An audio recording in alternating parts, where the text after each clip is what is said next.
السلام علیکم ورحمۃ اللہ وبرکاتہ۔ حضرت معاویہ کبھی بھی مسلمانوں کے اہل سنت کی خصوصاً مقدس شخصیات میں شمار نہیں ہوئے۔ اگر آپ اس پر بات کریں کہ ہمارا جو اسلامک لٹریچر ہے یا اسلامک ہسٹری ہے اور اس ہسٹری کو لکھنے والے جو بڑے بڑے اہل سنت علماء ہیں ان کے لٹریچر کو اگر آپ اسٹڈی کریں تو انہوں نے بھی کبھی حضرت معاویہ کو وہ حیثیت نہیں دی کہ جس سے یہ معلوم ہو کہ یہ ہمارے اہل سنت کے اکابرین میں سے یا بڑوں میں سے، بلکہ ان اہل سنت اکابرین اور ہسٹری لکھنے والوں نے معاویہ کو بغات اور باغیوں میں شامل کیا ہے۔ اگر آپ امام بخاری کے شیخ کی بات کریں، ان کے استادوں کی بات کریں، انہوں نے بھی یہی کہا ہے، متقدمین کی بات کریں انہوں نے بھی یہی کہا ہے، اور اگر آپ بہت پیچھے کے زمانے میں آ جائیں تو جو بڑے بڑے نام ہیں، امام ذہبی ہیں، حتیٰ کہ ابن تیمیہ، ان کو پڑھ لیں، یا حافظ ابن حجر عسقلانی ہیں، امام نسائی ہیں، ان لوگوں نے معاویہ کو کبھی بھی اہل سنت کے مقدسات میں نہیں رکھا۔ الحمدللہ رب العالمین والعاقبۃ للمتقین والصلاۃ والسلام علی سید الانبیاء والمرسلین، اما بعد، قال اللہ تبارک و تعالی فی کلام المجید والفرقان الحمید، وقل جاء الحق وزہق الباطل ان الباطل کان زہوقا، صدق اللہ العظیم۔ معزز سامعین، آپ نے اس نیم رافضی مولوی کا کلپ سنا جس میں وہ یہ کہتا ہے کہ اہل سنت کے آئمہ نے کبھی بھی حضرت سیدنا امیر معاویہ رضی اللہ تعالیٰ عنہ کو اہل سنت کے اکابرین میں شامل نہیں کیا۔ کہتا ہے کہ کبھی بھی اہل سنت کے آئمہ نے حضرت سیدنا امیر معاویہ کو اہل سنت کے مقدسات میں شامل نہیں کیا۔ تو سامعین، آپ نے اس نیم رافضی کی تمام باتیں سماعت فرما لی ہیں، تو آج کی اس نشست میں میں اللہ کے فضل اور احسان کے ساتھ اس کی ان تمام باتوں کا جواب پیش کروں گا۔ تو سب سے پہلے یہ کہتا ہے کہ امام بخاری کے شیوخ کو ہی پڑھ لیں۔ تو سامعین، آج کی اس نشست کی میں ابتدا ہی حضرت امام بخاری کے شیوخ سے کرنے لگا ہوں۔ تو سامعین، یہ میرے ہاتھ میں امام بخاری رحمۃ اللہ علیہ کے سب سے بڑے شیخ امام اہل سنہ امام احمد ابن حنبل رحمۃ اللہ علیہ کی کتاب فضائل الصحابہ ہے۔ مفتی صاحب، بلکہ میں آپ کو مفتی نہیں بلکہ مختی کہوں گا، آپ مفتی نہیں ہیں، مختی ہیں۔ آپ کی نظر میں اگر امام احمد ابن حنبل سے بڑا کوئی امام بخاری کا شیخ ہے تو بتائیں مجھے۔ امام احمد ابن حنبل رحمۃ اللہ علیہ اپنی اس کتاب میں رسول اللہ کے 30 جلیل القدر صحابہ کے فضائل نقل فرماتے ہیں، اور ان 30 میں ایک حضرت سیدنا امیر معاویہ رضی اللہ تعالیٰ عنہ ہیں جن کی شان میں امام احمد ابن حنبل نے مکمل باب قائم کیا ہے۔ تو سامعین، آئے میں اب آپ کے سامنے امام احمد ابن حنبل نے جو حضرت سیدنا امیر معاویہ کی شان میں حدیثیں نقل فرمائی ہیں ان میں سے ایک حدیث پڑھ دیتا ہوں۔ امام احمد ابن حنبل نے باب قائم کیا ہے، سب سے پہلے باب سنیں۔ فرماتے ہیں فضائل معاویہ ابن ابی سفیان رضی اللہ تعالیٰ عنہ، فرماتے ہیں کہ باب ہے حضرت امیر معاویہ کے فضائل کا، اور پھر 3 حدیث رسول اللہ کی نقل فرماتے ہیں، اور جو میں آپ کے سامنے حدیث پڑھنے لگا ہوں اس کا نمبر 1750 ہے۔ رسول اللہ کی حدیث نقل فرماتے ہوئے فرماتے ہیں اللہم علم معاویۃ الکتاب والحساب وقیہ العذاب۔ رسول اللہ نے دعا کی کہ اے اللہ، معاویہ کو حساب کا علم عطا فرما، کتاب کا علم عطا فرما، اور اسے عذاب سے محفوظ فرما۔ تو سامعین، یہ دیکھیں، امام احمد ابن حنبل امام بخاری کے سب سے بڑے شیخ ہیں جو حضرت امیر معاویہ کی شان میں مکمل چیپٹر نقل فرما رہے ہیں۔ مفتی صاحب، ان سے بڑا پھر کون مقدس ہے؟ یہی ہیں اہل سنت کے آئمہ، اور امام احمد ابن حنبل جو کہ امام بخاری کے سب سے بڑے شیخ ہیں وہ حضرت سیدنا امیر معاویہ کی شان میں حدیثیں نقل فرما رہے ہیں۔ اور یہ کیا کہہ رہا تھا کہ کبھی بھی اہل سنت کے آئمہ نے حضرت سیدنا امیر معاویہ کو اپنے اکابرین میں شامل ہی نہیں کیا۔ اور حضرت امام احمد ابن حنبل کیا فرما رہے ہیں؟ ان کی شان کا باب قائم فرماتے ہوئے ان کی شان میں رسول اللہ کی 3 حدیثیں نقل فرما رہے ہیں۔ تو اس سے آگے اب میں آپ کے سامنے امام بخاری کا منہج پیش کرتا ہوں کہ امام بخاری کا اپنا منہج کیا ہے، امام بخاری کی کیا رائے ہے۔ تو یہ میرے ہاتھ میں امام بخاری کی کتاب تاریخ الاوسط ہے، اور یہ دارالکتب العلمیہ کی مطبوعہ ہے۔ امام بخاری رحمۃ اللہ علیہ اپنی اس کتاب میں حضرت سیدنا امام حسن اور حضرت سیدنا امیر معاویہ آپ کی صلح کی روایات نقل فرماتے ہیں، اور پھر ان روایات سے استدلال کرتے ہیں حضرت سیدنا امیر معاویہ کی فضیلت پر، کہ ان روایات سے حضرت سیدنا امیر معاویہ کی فضیلت واضح ہو رہی ہے۔ اور اس میں جو روایت کا نمبر ہے وہ 387 ہے۔ امام بخاری رحمۃ اللہ علیہ صلح امام حسن حضرت سیدنا امیر معاویہ کی صلح کی روایات نقل کر کے استدلال کرتے ہیں کہ ان سے حضرت سیدنا امیر معاویہ کی شان واضح ہو رہی ہے۔ سامعین، یہ ہے منہج اہل و سنت کے ائمہ کا، جو ان کی شان بیان کرتے ہیں، ان کی شان میں رسول اللہ کی احادیث نقل فرما رہے ہیں۔ امام احمد ابن حنبل جو بخاری کے شیخ ہیں، اور ان کے بعد خود امام بخاری حضرت سیدنا امیر معاویہ کی شان میں روایات نقل فرما رہے ہیں۔ تو یہ تو تھا اس کی پہلی بات کا جواب، جو اس نے کہا کہ امام بخاری کے شیوخ کو ہی دیکھ لیں۔ آئیں اب میں دیگر ائمہ اہل و سنت کی طرف چلتا ہوں۔ تو سامعین، اس سلسلہ میں یہ میرے ہاتھ میں کتاب ہے الاباطیل والمناکیر، الاباطیل والمناکیر، اور یہ دارالکتب العلمیہ کی مطبوعہ ہے، اور یہ اہل و سنت کے جلیل القدر امام جوزقانی رحمۃ اللہ علیہ اہل و سنت کے ائمہ میں سے ہیں، اور عقائد کے بھی مسلمہ امام ہیں۔ وہ اپنی اس کتاب میں حضرت سیدنا امیر معاویہ رضی اللہ تعالیٰ عنہ آپ کی فضیلت کا باب نقل فرماتے ہیں، اور پھر رسول اللہ کی حدیث بھی نقل فرماتے ہیں۔ نقل فرماتے ہوئے رسول اللہ کا فرمان لکھتے ہیں، فرماتے ہیں اللہم اجعلہ ہادیہ، رسول اللہ نے فرمایا اے اللہ معاویہ کو ہادی بنا، وہدی بھی، اور اس کے ذریعے لوگوں کو ہدایت نصیب فرما۔ اور پھر یہ حدیث مبارکہ نقل فرمانے کے بعد جلیل القدر امام جوزقانی یہ کیا کہہ رہا تھا کہ اہل سنت کے ائمہ نے کبھی انہیں اکابرین میں شامل ہی نہیں کیا۔ تو اہل سنت کے اکابرین تو اپنی کتب میں ان کی فضیلت کے مکمل باب نقل فرماتے ہیں، اور رسول اللہ کی حدیث نقل کرتے ہیں جو حضرت سیدنا امیر معاویہ کی شان میں ہے۔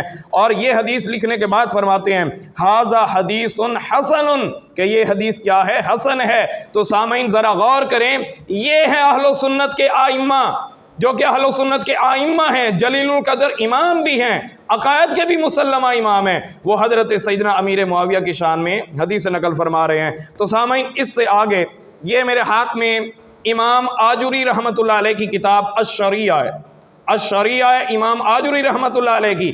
دیکھتے جائیں ذرا اہل سنت کے ائمہ اور جتنے بھی عقائد کے ائمہ نے کتب لکھی ہیں، ان تمام اماموں نے اپنی کتب میں حضرت سیدنا امیر معاویہ کی فضیلت کے باب قائم فرمائے ہیں۔ اور یہ ہیں امام آجری، جو کہ عقائد کے بھی مسلمہ امام ہیں۔ وہ کیا فرماتے ہیں؟ وہ اپنی اس کتاب میں سامعین حضرت سیدنا امیر معاویہ کی فضیلت کا چیپٹر نقل فرماتے ہیں، فرماتے ہیں کتاب فضائل معاویہ ابن ابی سفیان۔ کیا فرما رہے ہیں؟ ذرا غور فرمائیں، کتاب فضائل معاویہ ابن ابی سفیان رضی اللہ تعالیٰ عنہ، اور پھر یہ چیپٹر نقل فرمانے کے بعد پھر باب قائم کرتے ہیں، باب بشارت النبی صلی اللہ علیہ وآلہ وسلم لمعاویہ رحمہ اللہ بالجنہ۔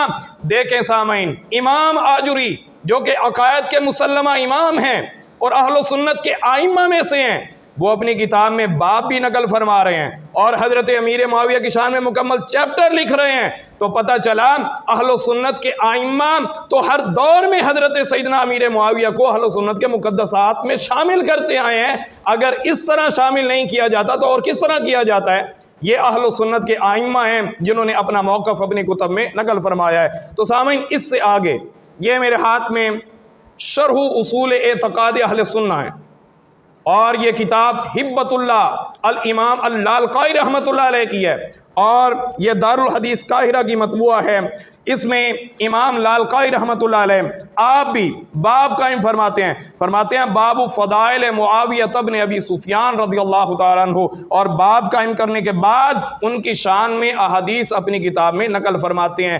نیم رافضی صاحب، مفتی صاحب، اگر آپ کے علم میں نہیں ہے تو بک بک کرنے سے پہلے ذرا مطالعہ کر لیا کریں کہ اہل سنت کے ائمہ کیا لکھتے آئے ہیں حضرت سیدنا امیر معاویہ کی شان میں۔ تو اس کتاب میں امام لالقائی اہل سنت کے جید امام جو ہیں وہ بھی حضرت سیدنا امیر معاویہ کی شان میں احادیث نقل فرماتے ہیں۔ تو سامعین اس سے آگے یہ میرے ہاتھ میں جلیل القدر امام، اہل سنت کے جلیل القدر اماموں میں سے ایک امام ہے، امام خلال، محدث خلال رحمۃ اللہ علیہ، ان کی کتاب السنہ ہے۔ ان کی کتاب کون سی ہے جی؟ السنہ۔ محدث خلال رحمۃ اللہ علیہ آپ کیا فرماتے ہیں؟ آپ اپنی اس کتاب میں حضرت سیدنا امیر معاویہ کی فضیلت کا مکمل باب نقل فرماتے ہیں، اور اس میں باب نقل فرمانے کے بعد اس کے بعد حضرت مجاہد رحمۃ اللہ علیہ کا قول بھی نقل فرماتے ہیں۔ کیا نقل فرماتے ہیں؟ حضرت مجاہد کا قول فرماتے ہیں لو رأیتم معاویۃ لقلتم ھذا المہدی۔ حضرت مجاہد کا قول نقل کرتے ہیں کہ اگر تم معاویہ کو دیکھ لیتے تو کہتے یہی مہدی ہے۔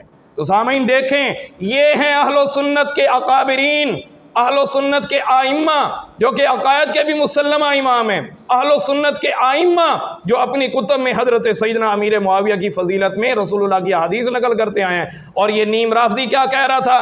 فلاں کو پڑھ لیں، فلاں کو پڑھ لیں۔ یہ کیا ہسٹری نہیں ہے؟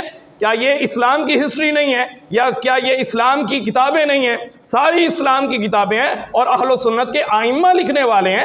امام بخاری ہیں، امام بخاری کے شیوخ ہیں جو حضرت سیدنا امیر معاویہ کی شان میں حدیث لکھتے آئے ہیں، اور یہ کہہ رہا تھا کہ انہوں نے کبھی بھی ان کو اہل و سنت کے مقدسات میں شامل نہیں کیا۔ تو یہ تمہاری کم علمی ہے مفتی صاحب، ذرا عوام کے سامنے آنے سے پہلے اہل و سنت کے آئمہ کا مطالعہ کریں کہ انہوں نے حضرت سیدنا امیر معاویہ کے بارے میں اپنی کتب میں کیا نقل فرمایا ہے۔ تو یہ تھا سامعین اس کی پہلی بات کا جواب۔ معزز سامعین، اب میں آتا ہوں اس کی دوسری بات کی طرف۔ کہہ رہا تھا کہ امام نسائی کو پڑھ کے دیکھ لیں، حافظ ذہبی کو پڑھ کے دیکھ لیں، حافظ ابن حجر کو پڑھ کے دیکھ لیں۔ تو میں مولوی صاحب آپ کے تمام مطالبات کو پورا کرتا جاؤں گا۔ کہہ رہا تھا کہ امام نسائی کو ہی پڑھ کے دیکھ لیں۔ تو آئیں سامعین اب پڑھتے ہیں امام نسائی رحمۃ اللہ علیہ کو کہ امام نسائی کیا فرماتے ہیں۔ تو اس سلسلہ میں یہ میرے ہاتھ میں کتاب تہذیب الکمال ہے۔ تہذیب الکمال حافظ جمال الدین مزی رحمۃ اللہ علیہ کی ہے۔ اس میں حافظ جمال الدین مزی رحمۃ اللہ علیہ امام نسائی رحمۃ اللہ علیہ کا ہی قول نقل فرماتے ہیں۔ امام نسائی فرماتے ہیں قال فمن اراد معاویۃ فانما اراد الصحابہ۔ غور کیجئے گا مولوی صاحب، امام نسائی کا ہی قول پڑھ رہا ہوں۔ تم نے کہا تھا کہ امام نسائی کو ہی پڑھ لیں، سنیں امام نسائی کیا کہہ رہے ہیں۔ فرماتے ہیں جس نے حضرت امیر معاویہ پر طعن کیا گویا کہ اس نے تمام صحابہ پر طعن کیا۔ فمن اراد معاویۃ فانما اراد الصحابہ، جس نے حضرت امیر معاویہ پر طعن کیا اس نے تمام رسول اللہ کے صحابہ پر طعن کیا۔ یہ ہے امام نسائی کا منہج۔ کس کا؟ امام نسائی کا، جن کے بارے میں تم کہہ رہے تھے کہ انہی کو پڑھ کے دیکھ لو۔ اگر آپ نے پڑھا ہوتا تو آپ کبھی بھی نہ کہتے امام نسائی تو فرما رہے ہیں جو ان پر طعن کرے گا گویا کہ اس نے رسول اللہ کے سارے صحابہ پر طعن کیا۔ وہ تو سارے صحابہ کی محبت کی بنیاد ہی حضرت امیر معاویہ کو بیان فرما رہے ہیں کہ سارے صحابہ کی محبت کی بنیاد حضرت امیر معاویہ ہیں۔ تو یہ تھا حضرت امام نسائی کا منہج۔ اس کے بعد تم نے یہ کہا کہ حافظ ذہبی رحمۃ اللہ علیہ کو پڑھ لیں۔ آئیں اب یہ مطالعہ بھی آپ کا پورا کرتے ہیں۔ حافظ ذہبی رحمۃ اللہ علیہ، میرے پاس ان کی کتاب سیر و اعلام النبلاء ہے۔ مولوی صاحب اگر اس کتاب کے نام کی تشریح کسی سے پوچھیں گے تو اہل علم حضرات آپ کو بتائیں گے کہ اس کتاب میں حافظ ذہبی رحمۃ اللہ علیہ نے ذکر ہی اکابرین کا کیا ہے۔ اس کتاب میں ذکر ہی اکابرین کا ہے۔ تو حافظ ذہبی رحمۃ اللہ علیہ کی یہ کتاب دارالکتب العلمیہ کی مطبوعہ ہے اور اس کی جلد نمبر 4 ہے۔ حافظ ذہبی رحمۃ اللہ علیہ آپ کیا حضرت امیر معاویہ کے متعلق فرماتے ہیں، جن کا نام اس نے لیا اور کہہ رہا تھا کہ حضرت حافظ ذہبی کو پڑھ لیں۔ آئیں اب حافظ ذہبی کو پڑھتے ہیں۔ سب سے پہلے انہوں نے لکھا معاویہ بن ابی سفیان، ذکر کر رہے ہیں حضرت امیر معاویہ کا، اور فرماتے ہیں معاویہ بن ابی سفیان امیر المؤمنین۔ کیا کہہ رہے ہیں؟ کہ وہ مومنین کے امیر ہیں۔ یہ کہہ رہا تھا کہ کبھی اہل سنت کے آئمہ نے انہیں مقدسات میں شامل نہیں کیا، لیکن حافظ ذہبی کیا فرما رہے ہیں؟ امیر المؤمنین، وہ مومنین کے امیر ہیں۔ مولانا صاحب وہ مومنین کے کیا ہیں؟ امیر ہیں۔ اور پھر امیر المؤمنین لکھنے کے بعد انہوں نے رسول اللہ کی احادیث بھی لکھی اور صحابہ کرام اور ائمہ اہل سنت کے قول و اقوال بھی نقل کیے حضرت سیدنا امیر معاویہ کی شان میں۔ یہ ہے اہل سنت کے ائمہ کا منہج۔ آئے سامعین، اس سے آگے اس مولانا صاحب نے یہ کہا کہ حافظ ابن حجر عسقلانی کو پڑھ لیں۔ آئیں اب حافظ ابن حجر عسقلانی کو ہی پڑھ لیتے ہیں۔ میرے پاس حافظ ابن حجر کی کتاب الاصابہ ہے۔ الاصابہ، اس کتاب میں حافظ ابن حجر عسقلانی رحمۃ اللہ علیہ آپ کیا فرماتے ہیں؟ آپ حضرت امیر معاویہ کا ذکر کرتے ہیں اور لکھتے ہیں امیر المؤمنین۔ حافظ ابن حجر مولانا صاحب آپ نے کہا تھا کہ حافظ ابن حجر کو پڑھیں، میں نے انہی کو پڑھا ہے اور وہ لکھ رہے ہیں امیر المومنین۔ آپ بھی ذرا تکلیف کریں، ان کو پڑھ لیں کہ وہ اپنی کتاب میں حضرت امیر معاویہ کو امیر المومنین کہہ رہے ہیں، اور امیر المومنین کہنے کے بعد ان کی فضیلت میں رسول اللہ کی احادیث اور ائمہ اہل سنت اور صحابہ کرام کے قول و اقوال نقل کرتے ہیں حضرت سیدنا امیر معاویہ کی شان میں۔ پھر اس نے یہ کہا کہ علامہ ابن تیمیہ کو پڑھ لیں، تو آئیں اب اس کا یہ مطالبہ بھی پورا کرتے ہیں، علامہ ابن تیمیہ کو پڑھ لیتے ہیں کہ علامہ ابن تیمیہ کیا کہتے ہیں۔ یہ میرے ہاتھ میں علامہ ابن تیمیہ کی کتاب منہاج السنہ ہے، اس کی جلد نمبر 2 ہے اور یہ مصر کی مطبوعہ ہے۔ اس کتاب میں علامہ ابن تیمیہ اس کتاب کے صفحہ نمبر 407 پر کہتے ہیں وَقَانَ مِنْ أَحْسَنِ النَّاسِ سِيرَةً فِي وِلَایَتِهِ، کہتے ہیں کہ حضرت سیدنا امیر معاویہ کا دور حکومت بہترین دور حکومت ہے اور ان کی سیرت بہترین سیرت ہے۔ یہ کیا کہہ رہا تھا کہ اگر کسی نے ذکر کیا بھی ہے تو باغی ہونے کی وجہ سے، باغی ہونے کی نسبت سے ذکر کیا ہے، لیکن علامہ ابن تیمیہ کیا کہہ رہے ہیں کہ ان کا دور حکومت بہترین دور حکومت ہے، ان کی سیرت بہترین سیرت ہے۔ اور پھر اس سے آگے کہتے ہیں لم یذکرہ احد الا بخیر، کہتے ہیں کہ جنہوں نے بھی اہل سنت کے اماموں میں سے جس امام نے بھی سیدنا امیر معاویہ کا ذکر کیا ہے انہوں نے خیر کے ساتھ ہی ذکر کیا ہے۔ تو سامعین، یہ تھا علامہ ابن تیمیہ جو انہوں نے حضرت سیدنا امیر معاویہ کے متعلق اپنی کتاب میں لکھا، جس کا مطالبہ مولانا صاحب نے کیا تھا، میں نے آپ کے سامنے پیش کیا۔ پھر اس سے آگے کہتا ہے کہ مورخین کو پڑھ لیں، تو آئیں اب مورخین کی طرف چلتے ہیں۔ مولانا صاحب میرے ہاتھ میں امام ابن کثیر کی کتاب البدایہ والنہایہ ہے، مجھے بتائیں ابن کثیر سے بڑا کون مورخ ہے؟ اور اس کتاب کی جلد نمبر 8 ہے اور یہ بیروت لبنان کی مطبوعہ ہے، اور اس کے صفحہ نمبر 512 پر امام ابن کثیر کیا کہتے ہیں؟ کہتے ہیں خال المؤمنین، کہتے ہیں کہ حضرت سیدنا امیر معاویہ مومنین کے ماموں ہیں، اور پھر کہتے ہیں وکاتب وحی رسول رب العالمین، اور رسول اللہ کی وحی کی کتابت کرنے والے ہیں۔ یہ کہہ رہا تھا اگر کسی نے ذکر کیا بھی ہے تو باغی ہونے کی وجہ سے باغی لکھا ہے، لیکن امام ابن کثیر کیا کہہ رہے ہیں؟ وہ رسول اللہ کی وحی کی کتابت کرنے والے ہیں۔ اب اس سے آگے یہ میرے ہاتھ میں کتاب تطہیر الجنان ہے، تطہیر الجنان حافظ ابن حجر حیتمی رحمۃ اللہ علیہ کی، اور یہ بیروت لبنان کی مطبوعہ ہے۔ اس کتاب میں حافظ ابن حجر حیتمی رحمۃ اللہ علیہ کتاب کے صفحہ نمبر 323 پر فرماتے ہیں فوجبت محبتہ لہذہ الامور التي اتصف بها بالاجماع، کہتے ہیں کہ لوگوں پر ان کی محبت واجب ہے ان اوصاف کی وجہ سے جو ان کی ذات میں پائے جاتے ہیں، اور پھر کہتے ہیں بالاجماع، اور اس پر امت کا اجماع ہے جو اوصاف ان میں پائے جاتے ہیں۔ آگے پھر وہ اوصاف لکھتے ہیں فمنہا شرف الاسلام، پہلا شرف جو ہے وہ اسلام والا ہے، کہتے ہیں وشرف الصحبہ، رسول اللہ کے صحابی ہیں، وشرف النسبی، بہترین خاندان والے ہیں اور رسول اللہ کے رشتہ دار ہیں، اور پھر کہتے ہیں کہ جنت میں ان کو رسول اللہ کی رفاقت حاصل ہے، اور کہتے ہیں کہ یہ جو اوصاف میں نے لکھے ہیں ان اوصاف کا سیدنا امیر معاویہ کی ذات میں پایا جانا اس پر امت کا اجماع ہے۔ لے مولانا صاحب میں نے اجماع پیش کر دیا ہے، اب اگر آپ میں علمی جرت ہے تو انکار کریں اس اجماع کا۔ حافظ ابن حجر حیتمی کہتے ہیں کہ ان اوصاف پر امت کا اجماع ہے کہ یہ اوصاف سیدنا امیر معاویہ کی ذات میں پائے جاتے ہیں۔ تم کیا کہہ رہے تھے کہ وہ باغی ہیں، جنہوں نے ذکر کیا ہے انہوں نے باغی ہونے کی وجہ سے کیا ہے۔ تو سامعین، کیا یہ یہاں پر ان کی بغاوت کا ان کو باغی کہا جا رہا ہے یا ان کے اوصاف کو بیان کیا جا رہا ہے؟ شرف الاسلام، شرف الصحبہ، شرف النسب اور رسول اللہ کی رشتہ داری اور رسول اللہ کے ساتھ جنت میں رفاقت کو بیان کیا جا رہا ہے۔ تو سامعین، یہ ہے اہل سنت کے ائمہ کا عقیدہ۔ اس سے آگے یہ میرے ہاتھ میں شرح مسلم ہے امام نووی رحمۃ اللہ علیہ کی، امام نووی رحمۃ اللہ علیہ مسلم شریف کی شرح اور حدیث نمبر 1665، اس حدیث کی شرح میں ارشاد فرماتے ہیں امام نووی رحمۃ اللہ علیہ کہ حضرت امیر معاویہ عادلوں اور فاضلوں میں سے ہیں اور چنے ہوئے صحابہ میں سے ہیں۔ امام نووی فرماتے ہیں کہ وہ چنے ہوئے صحابہ میں سے ہیں۔ معزز سامعین، اب میں آپ کے سامنے آج کی نشست کا سب سے بڑا حوالہ پیش کرنے لگا ہوں۔ یہ میرے ہاتھ میں کتاب الابانہ ہے، الابانہ ابو الحسن اشعری رحمۃ اللہ علیہ کی ہے، اور ابو الحسن اشعری رحمۃ اللہ علیہ اہل سنت کے عقائد کے سب سے بڑے امام ہیں، انہی کی نسبت سے اہل سنت اشعری کہلاتے ہیں، اور یہ دار القطب العلمیہ کی مطبوعہ ہے۔ اس کتاب کے صفحہ نمبر 92 پر ابو الحسن اشعری رحمۃ اللہ علیہ فرماتے ہیں علی و معاویۃ رضی اللہ تعالی عنہما کان علی تعویل و اجتہاد، کہتے ہیں کہ حضرت علی اور حضرت امیر معاویہ تعویل پر تھے، اجتہاد پر تھے۔ پھر فرماتے ہیں وکل الصحابہ، اور تمام صحابہ آئمۃ، امام ہیں، مقتدا ہیں، پیشوا ہیں، مامونون، اور امانت دار ہیں، امین ہیں۔ حضرت ابو الحسن اشعری کیا کہہ رہے ہیں؟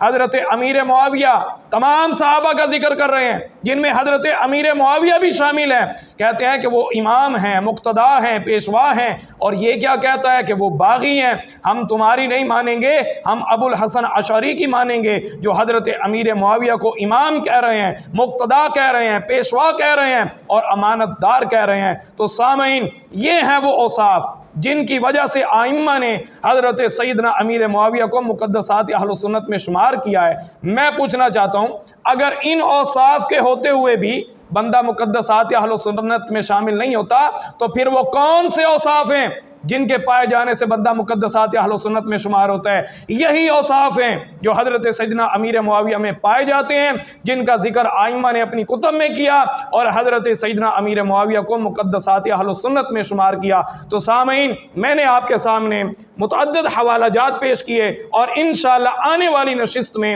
مزید حوالہ جات پیش کیے جائیں گے، اور اس کا علمی تعاقب جاری رہے گا۔ وما علیہ الا البلاغ۔